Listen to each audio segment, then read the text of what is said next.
वैयक्तिक दुसरा आणि संघाचा तिसरा षटक घेऊन येतो आहे. 2 षटकामध्ये रायझिंग स्टार संघाची धावेश. तिसऱ्या षटकातला पहिला चेंडू विराटने ऑफसाईडला टॅप करून एक धावून काढली आहे. चांगला निर्णय विरांचा. खरोखर चांगली फलंदाजी भूषण विरांच्याकडनं पाहायला मिळते आपल्याला या सामन्यामध्ये. फायनलचा सामना आहे हा. खरोखरच भावेशचं कौतुक करावं लागेल. मला वाटतं पहिलं क्षण असेल. भावेश 4 सामन्यात मला वाटतं एकच षटक टाकत होता, परंतु अंतिम सामन्यात मला वाटतं त्याला दुसरं षटक देण्यात आलं आहे. यावरून आपण सेमीफायनलला पण मला वाटतं त्याने 2 षटकं टाकलेली. मला वाटतं सुरेख असा चेंडू धावची होण्याची संधी पाहायचं भावेश. मला वाटतं आपला विश्वास कर्णधाराचा सार्थ ठरवतोय.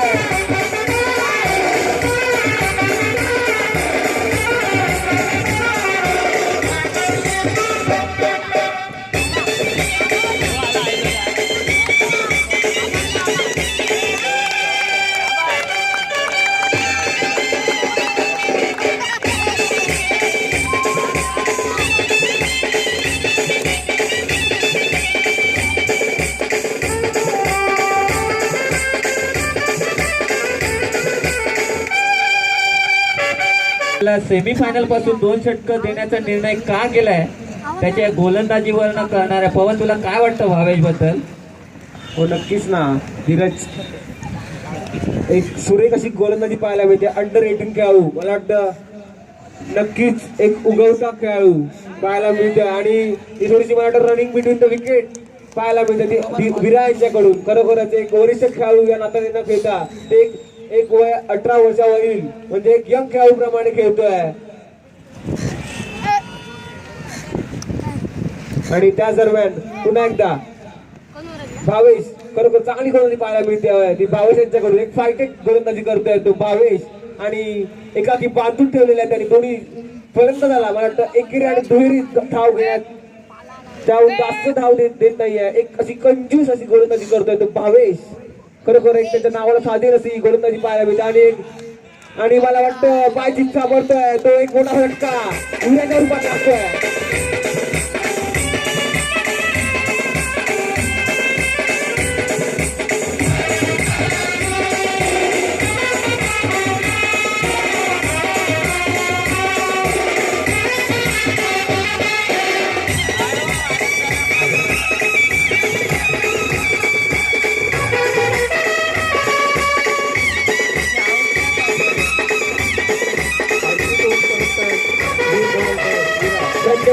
धन्यवाद डीजे. त्यांचं सर्वांनी कौतुक. दरम्यान भावेश आणि आपल्या षटकात मला वाटतं एक रनआउट आणि एक वीर धवल मेरे यांचं विकेट घेऊन मोलाची कामगिरी करतो आपल्या संघासाठी. केवळ 3च धावा दिल्या. दरम्यान शेवटचा चेंडू सूर्य कसा चेंडू बाद होतोय.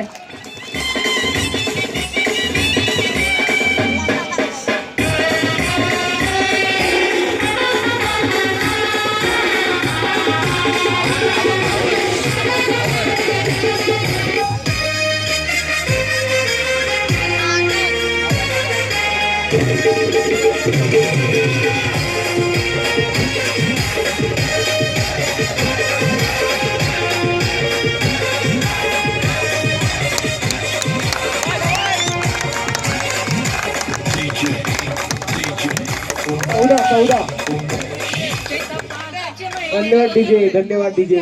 त्यापूर्वी होते त्याप्रमाणचं माहोल दिसतंय का या MPL मध्ये? हो खरंच त्या स्पर्धेला गर्दी होणं तर साहजिकच आहे, कारण देशभरातले दिग्गज खेळाडू तिथे होते. परंतु ह्या स्पर्धेला एवढी अलोट गर्दी पाहता खरोखरच आपल्या विभागातील खेळाडू देशभरात नाव करू शकतील यात काही वादच नाही. प्रेक्षकांचा मी धन्यवाद मानतो, त्यांनी जी उपस्थिती दाखवल्या. सुरेखाचा फटका केतन पॉईंटच्या दिशेने उमेदवारी चेंडूचा पाठला करतो. मला वाटतं थ्रो करतो की नाही व्यवस्थित पाहायचं. मला वाटतं फलंदाज बाद होतं ठीक आहे, परंतु टायमाला उशीर घेतली. 2 धावा. मला वाटतं धावता 1 धाव मला वाटतं शॉर्ट म्हणून घोषित केलेलं आहे. दोन्ही फलंदाजांनी त्याची काळजी घ्यायची आहे. मला वाटतं धावसंख्या झालेली ती 16. खरोखर आकाश, पहिल्या 3.5 षटकानंतर जसं खेळ पाहिला तर तुला काय माहीम मुंबईच्या गोलंदाजाच्या विषयी काय वाटतंय? अगदी सुंदर बॉलिंग इथे पाहायला मिळते. गेले 3 ओव्हरमध्ये आपल्याला अतिशय सुंदर प्रकारची बॉलिंग इथे पाहायला मिळाली. रायझिंग स्टार संघाला एकही उत्तुंगाचा फटका मारण्याची संधी त्यांनी दिलेली नाहीये.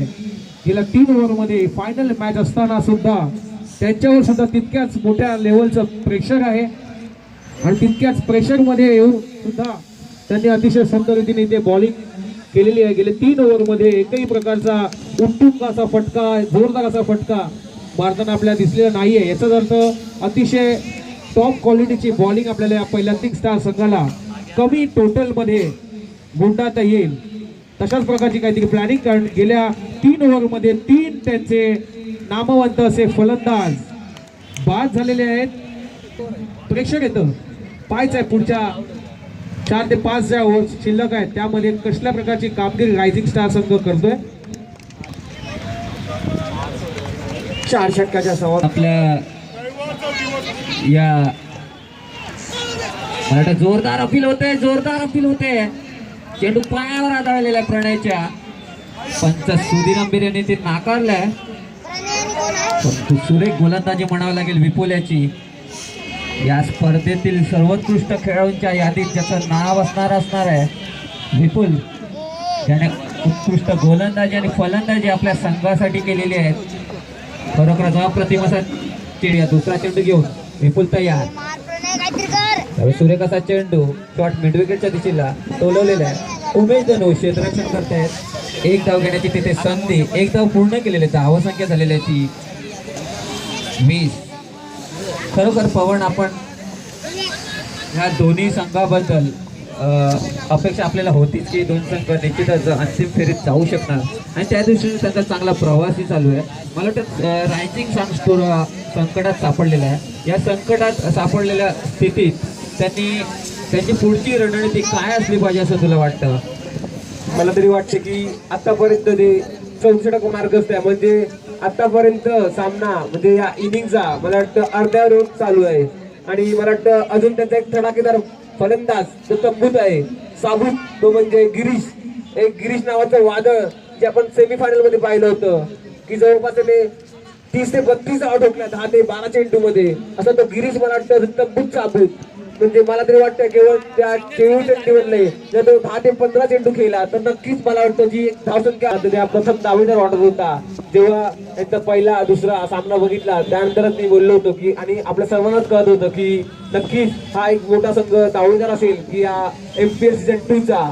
परंतु आपण रायझिंग स्टार यांना सुद्धा आपण जो दुसरा संघ एक सांगत होता आपण तो सुद्धा आता असं होतोय. मुंबई संघाचा कर्णधार दर्शन पाटील येतोय. पुढे कसा फटका, परंतु चेंडू हवे, झेल घेण्याची संधी पाहिजे आणि मला वाटतं फलंदाज बाद होतोय प्रणय. खरंच प्रणय उभारायचे असेल तर नक्कीच मोठी धावसंख्या उभारताना तिला मोठे फटके मारावं लागणार. त्या प्रयत्नात तो बाद झाला.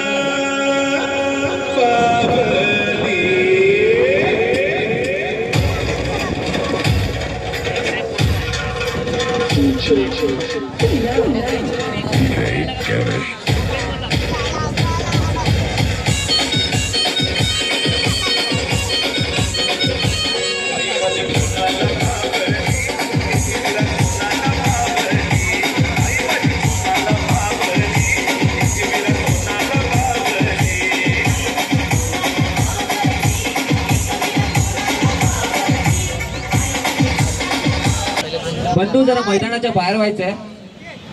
ज्या प्रकारे फलंदाजी केली होती क्वार्टर फायनल आणि सेमी फायनल मध्ये गिरीशने, त्याच पद्धतीच्या फलंदाजीची अपेक्षा आहे रायझिंग स्टार संघाला.